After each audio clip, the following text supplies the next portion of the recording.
So I need to get to, I believe there's 1, 2, 3, 4, 5 10 mil bolts that hold that firewall in, or that heater core in the firewall. So let's get those ripped out of there.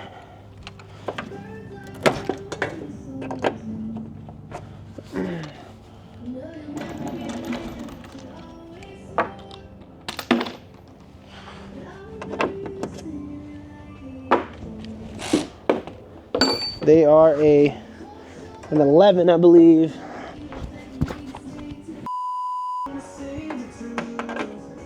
Yep, they're an 11. Perfect.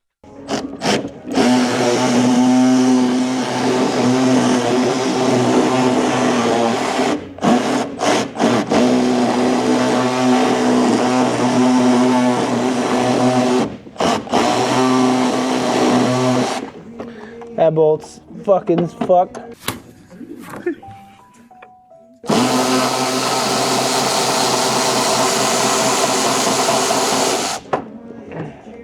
Stud's all bent on that one. Might have to cut it.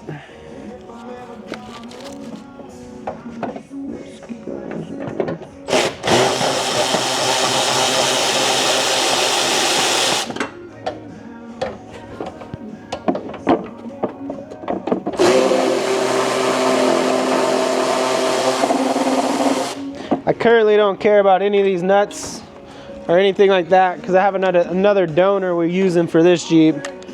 I'm just using all the mounts and stuff I need to get to in the firewall over here. So that's currently all I'm worried about at the moment. So I'm just ripping all this out of the way, getting it out of here.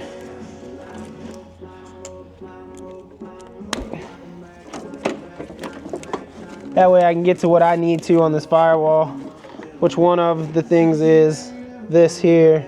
I need to cut this mount out and then do some other stuff.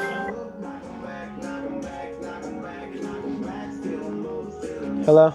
A few moments later.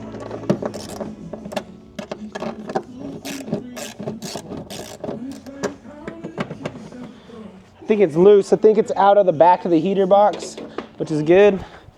So now I need to take those hoses off, get this wiring harness out of my way, and then go from there. Medium gloves. Whoo! Tell you what, these fuckers are hard to put on. Really hard. Alright, gloves are on.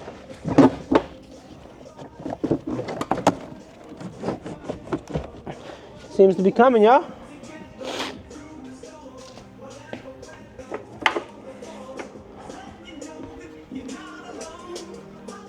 Seems to be coming. This Jeep even kind of stinks. It's bad. It's the biggest piece of dog shit.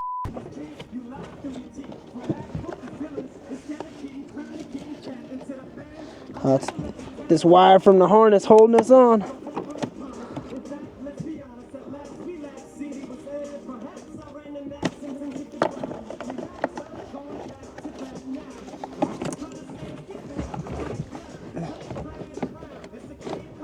Oh shit.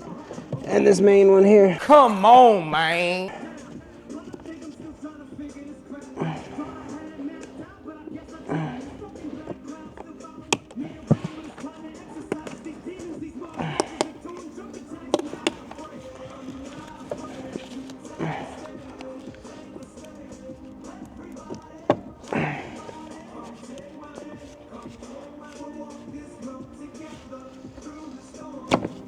Ooh.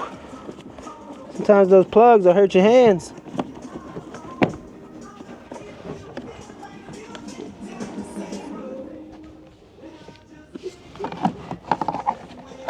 So starting today.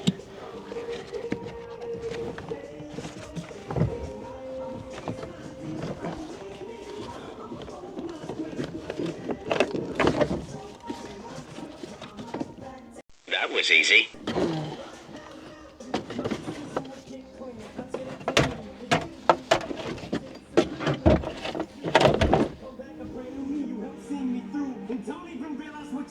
Well, that's all out.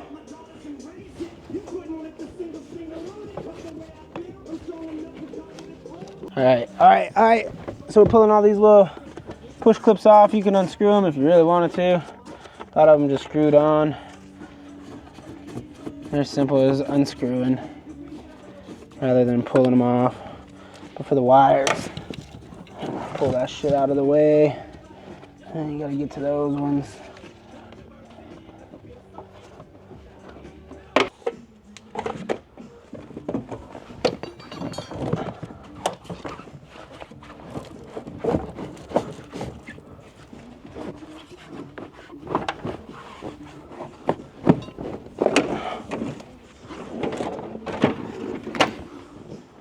That's the insulation out of there, which is pretty important. Okay, so now we're gonna rip out the main wiring harness for the Cherokee. It runs all the way back through the back of the Jeep to the firewall back there, or to the tail lights, from the firewall to the tail lights. Same with it on the passenger side. And then it makes a loop right across this back seat here. So you gotta take out the wires from there. So let's get to it. I'm gonna rip these out. I don't have nobody to record me today, so bear with me. And I'll come back and kind of show you what it is once we get it out. 12 o'clock midnight. All right, y'all, we back. This is the Cherokee harness out of the donor. It goes as followed from the driver's side all the way back to the rear tail lights, and then they have 3 more plugs. Then you have your gas tank plug for your fuel pump, and then it comes over to here, and then these plugs right over here, they run back to the passenger side rear tail lights, and then these run all the way to the kick panel on the passenger side front. And then that's the whole Cherokee harness you need. You'll take that, you'll send that to somebody you know, or you dumb this down yourself. Us, we send it to Caden. He takes care of that for us. And then we have this one over here as followed. Let me kick this out of there. This is your Comanche harness. The harness that's on the ground here. This is the interior harness that goes back to the B pillars and feeds the rear speakers and the rear little lights that are above the driver and passenger side. And then you have this harness here, goes out underneath the cab and makes its way all the way to the back tail lights. It feeds your fuel pump and your rear tail light harness. You take all these harnesses, send them off to Caden. Caden will put us new plugs, light plugs, update the light plugs for us, update the fuel pump plug because we'll be using a 97 plus fuel pump, and then he'll clean all of this up and make this look really nice. So get that to him. He'll integrate it into this harness here, and that harness will fit the cab perfectly. So if you guys want to see that all done, make sure you hit that follow button and check us out. We've got all the info and all the stuff. Backyard Build Utah.